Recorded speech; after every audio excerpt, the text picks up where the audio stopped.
Hello and welcome to Guider's Gun Guide. I am Ben Guider, your host. Today I want to do, I'm going to be doing several videos here. First one is I want to do a very quick review of the Gamo Green Dot sight. I picked this one up at Walmart 5, 6, 7 days ago. Cost was, I want to say it was $20 or less, might have been like 15, 17, somewhere in that neighborhood. Couldn't have been much more than that. So I just want to go over it really quick and tell you about some experiences I had. The reason being is it's about to come off of here and I'm going to be putting another reflexive sight on here. So I wanted to go ahead and talk about it. I've had it on here for a few days. I shot with it over the weekend after modifying my, doing some work here on my 1322. Yeah, so here we go. Let's start off with something I'm not crazy about. I talked about it in my 1322 mod video, but this right here is your battery cover, okay? And it, you know, it's great, covers your battery. It's some kind of a rubber. But I found that as I was, you know, messing with this gun, even just sitting talking about it, holding it, what have you, this, in fact, right here, I just barely touched it and it pops loose. Okay, so this rubber, I could see that rubber piece getting lost. You know, if you take this into the field, take this out into the woods or what have you, I could see that rubber piece getting knocked off pretty easy, and then it's just, you know, it's part of the woods after that. The adjustability. Okay, so right, left, got your windage here. Got your elevation knob here at the back.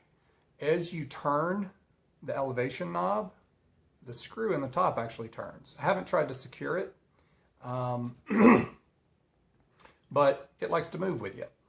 I don't know if that's working as intended, but there you have it. That's how it came out of the box. I probably can just tighten that, and that might solve that. Now, here's the other thing though. There are no clicks here. There's no definitive clicks, okay? You just have to eyeball it. You know, I moved it, you know, half a nub or half a degree or whatever amount you're moving it. And that's it. That's all you got to work with.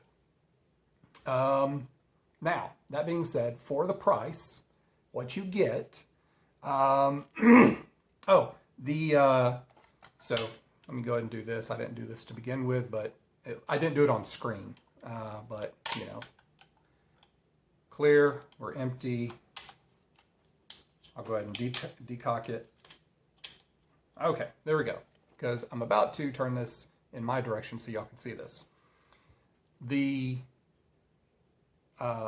glass, the housing, the glass there at the front is kind of... it's almost tinted, not almost tinted, it is tinted, which is interesting. I'm sure there's probably a really good reason for that. Let's see if I can get my dot on there. Hey, look at that, it showed up. Awesome. So that actually feels like it looks a little bit bigger than what it actually is. I don't know if that's just a camera trick, but it's about, if I'm not mistaken, it's about a 3 MOA dot, give or take. But I can clearly see it. I'll tell you, it's effective. Okay, it does its job. I mean, it's made of plastic in almost every single spot except for the screws and, you know, a couple of pieces, but almost everything on this thing is plastic. So exceedingly cheap construction, but functional. Okay, I was able to actually sight this in at 10 yards. In fact, I got out the measuring tape, measured it, bench rested, 10 yards. Shoulder, I was shooting the shoulder stock. I put the grips on today. I threw them back on for reasons. But, so this isn't a shotgun blast. I know it may feel like it. But there's a bit of zeroing going on here. In fact, I was out in the backyard with my youngest. There's some shots from his pellet rifle on here. So I'm gonna zero you in here and show you. So that group right there was an early group. I think there's 4 or 5 shots in that at 10 yards. Yep, you got a flyer to, it's not, this isn't pellet on pellet.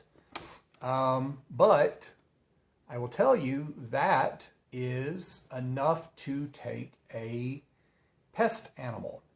I know this for a fact because, let's see. Oh, the ones in the center on this one, there's 3 or 4 holes there. And these were zeroing shots. Actually, no, I think those were my son's air rifle. We got some zeroing shots here, I believe. My son's air rifle is very clear here. That's a wad cutter. So what I was shooting out of this, nothing special. Crosman Premier hollow points, CPHPs as they're called. 22 caliber, 14.3 grain pellets from Crosman, okay? And that's what I was getting at 10 yards. Now, people will say, well, the JSBs are better, H&Ns are better, this one, right? And you're right. I usually get better groups with those. But I wanted to shoot, presumably someone buys this, they're going to buy some pellets to go with it. They'll probably buy matching pellets even, or whatever they find at Walmart. I want to see how it did. 10 yards, I'm not upset by that. The velocity I was getting was 460 on average. This gun markets at 450. So very happy with that. Now, that velocity, 10 yards, this group, I had a I had a pest animal in my backyard on Sunday. I was just getting ready to set up to start shooting, and the little critter poked his head up. My cat actually cued off of it, and she was outside and she was in her little crouched huntress mode, and so I looked up the hill where it was. Sure enough, there it was. Popped him in the head. It was about an 8-yard, 9-yard shot. So good enough, did the job, got the job done, laid it flat, no issue. So point being, a very accurate, gets the job done, not very expensive sight. Now, durability, this is wobbly up here on the top. I'm sure if I smack that against a tree or bump it or whatever, there's a good chance that thing breaks on me. So I don't expect durability to be there for it to last terribly too long, but it works. It's cheap, it works. That's it. So I don't know what more you could ask for in that regard. So for the price, I'd say it's worth every penny. Take that for what that means. But yeah, so there you go. There is the Gamo Green Dot quick review, and thanks for watching. We'll see y'all next time.